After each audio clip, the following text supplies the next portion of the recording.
las costumbres, la tradición, la experiencia, no está escrita en los libros de historia, la conocemos gracias al legado oral, al relato que nos cuentan nuestros padres, nuestras abuelas. La importancia de la palabra para que no se pierda nuestra identidad es una de las cosas que pone en valor el libro Boca a Boca, el hilo de las historias, que ha publicado Fermín Aparicio en la editorial Quebook, Cultura Integral. Vamos a hablar ya con el autor. Fermín, muy buenos días. Hola, buenos días. Fermín, digo que el legado oral es solo una de las cosas que dan valor a tu libro, porque los temas que tratas, bueno, son también muy reivindicativos, ¿no? El derecho a recuperar los restos de las personas fusiladas, la memoria histórica, el legado rural, una vida de pueblo, bueno, que ya no existe. ¿Por qué un libro enmarcado en este momento histórico tan concreto? Golpe de Estado del 36, Guerra Civil y Franquismo. Pues porque es una parte de nuestra historia y además es una parte de nuestra historia que no está contada o que está contada muy parcialmente. Vengo a decir en el libro, y así se recoge, que el boca a boca, la tradición oral, al final es la vía de comunicación fundamental que han tenido que utilizar los perdedores del golpe de Estado de 1936 para que sus historias no queden en el olvido. Eso por una parte. Y luego, por otra parte, que creo que es importante y por qué aparece el libro, recuerdo a Elena Fortún, la escritora, la creadora del profesor Álvarez Celia, que sufrió el golpe de Estado en Madrid. Y entonces venía a decir algo así como, y mañana los bombardeos no habrán existido, a no ser que alguien escriba sobre ellos. Y entonces cada vez que los leamos, los bombardeos vuelven a existir. Para relatar esta parte de la historia, esta parte contada por los perdedores, como has dicho, hay dos personajes clave que hablan en primera persona. Higinio Sáez, ahora hablaremos de él, y Lucía. Estos personajes son, creo, tu tío y tu madre, ¿verdad? Efectivamente, Lucía es mi madre, que vive todavía, además, tiene 92 años, y Higinio es su hermano, que con 23 años pues, es asesinado y desaparecido, que decían los argentinos. ¿Y cómo ha sido ese proceso de documentación de una época que, bueno, que tú no has vivido? Me imagino a tu madre, Lucía, que encima si ahora vive, luego nos cuentas cómo ha recibido este libro. Me la imagino, bueno, relatándote todas estas historias que se recogen, toda esta narración que se recoge en el libro, ¿no? ¿Cómo ha sido esa documentación? Sí, fíjate que mi madre, que quizás una cuestión muy curiosa y quizá por eso siempre ha contado historia, mi madre es una mujer, una niña en 1936, que a la hora de tener que empezar a ir al colegio, su padre está en la cárcel. Y siempre le dijeron, tú, Lucía, irás al colegio cuando tu padre salga de la cárcel.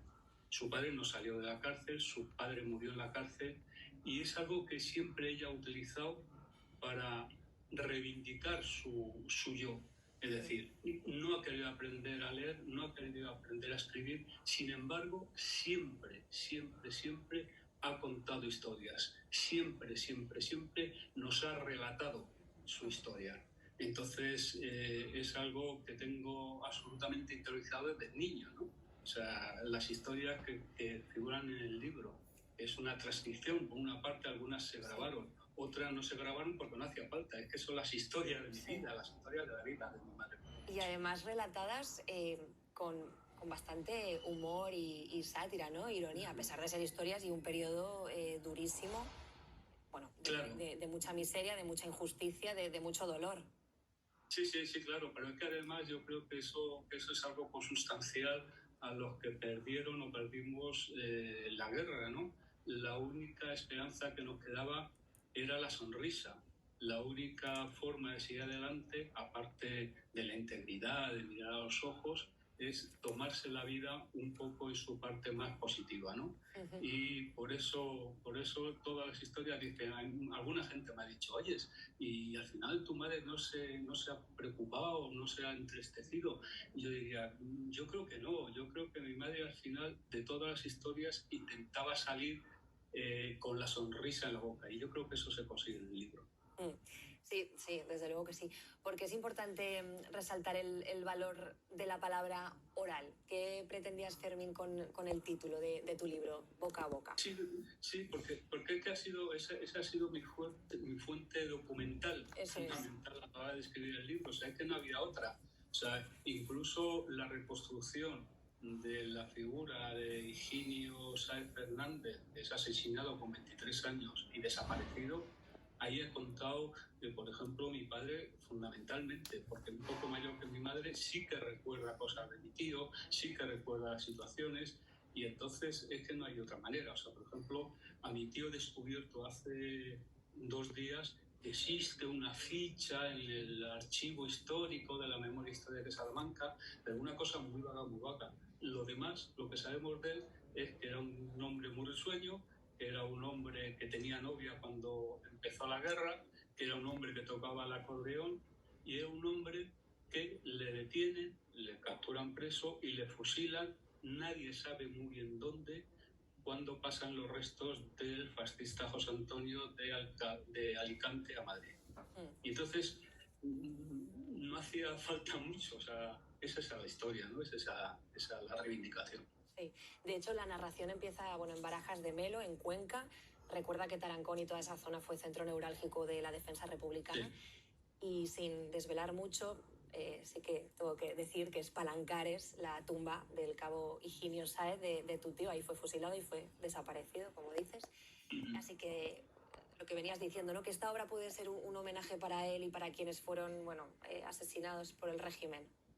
Sí, yo creo, fíjate que lo que me pasó, y por eso empecé el libro así, aparte de que me sirvió para centrar un poco dónde se desarrolla la historia de Lucía, dónde empieza, que es la descripción del pueblo, cómo era el pueblo.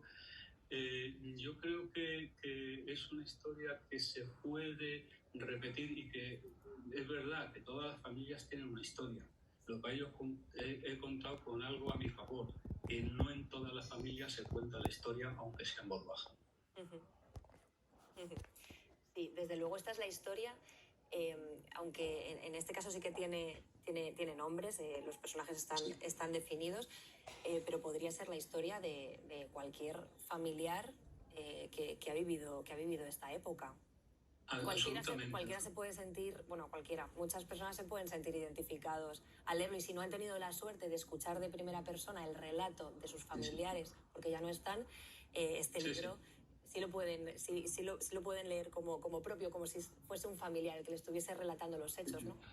Te voy a decir que el otro día, hablando con Milagro, la alcaldesa de Barajas de Melo, sobre la presentación del libro, me decía: Fermín, si es que yo creo que en el libro hay un cachito de todo el mundo. Sí. Pues claro, porque al final tanto Higinio como Lucía no son héroes, entre comillas, superhéroes, son luchadores de lo cotidiano, que es lo que es normalmente la gente, ¿no? Sí. Y por eso yo creo la importancia del libro.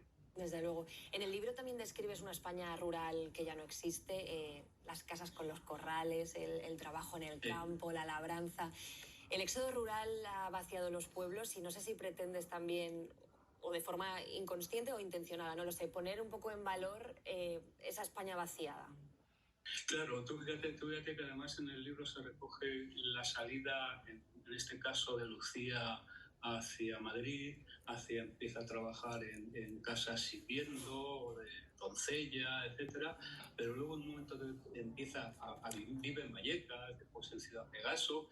En un momento determinado se plantea retornar al pueblo, porque es retornar a su yo. O sea, yo me acuerdo de esa época que mi madre venía casi con lágrimas en los ojos recordando las machacaeras, ¿no? Es así, ¿no? Entonces, yo creo que es un deber que también tenemos con la España vacía, ¿no? Desde luego. Fermín, me gustan mucho los motes familiares. Te quiero preguntar quién hay detrás de la familia Los Pillos. ¿Quiénes sois? Sí, es el bisabuelo de mi madre, que no es que era especialmente inteligente ni especialmente sagaz, y lo de pillo era porque se venía casa por casa pidiendo un pillo de pan. Entonces, a partir de esa petición de pillo de pan, en vez de poquillo de pan, se extendió a los pillos, y ahora mismo es absolutamente una familia muy grande, con raíces en Barajas y en Madrid, por supuesto, llegan a todas partes. El libro se lo dedicas a tus nietos, que son ya los últimos, bueno, la última generación de momento de Pi. La última, pero fíjate si lo digo a ellos, porque además yo creo que se lo merece. Pero me gustaría leerte un párrafo de una carta que he recibido hace pocos días de Barajas de Melo, claro, que me agradece, dice, y gracias sobre todo por dejar testimonio escrito de una parte de las raíces de mis hijos. Y yo creo que esto también es muy importante. Sí. Adelante, ¿cómo fue, perdona Fermín, cómo fue la feria del libro en Madrid, que te he visto firmando? Y por último, si nos quieres contar dónde podemos comprar el libro.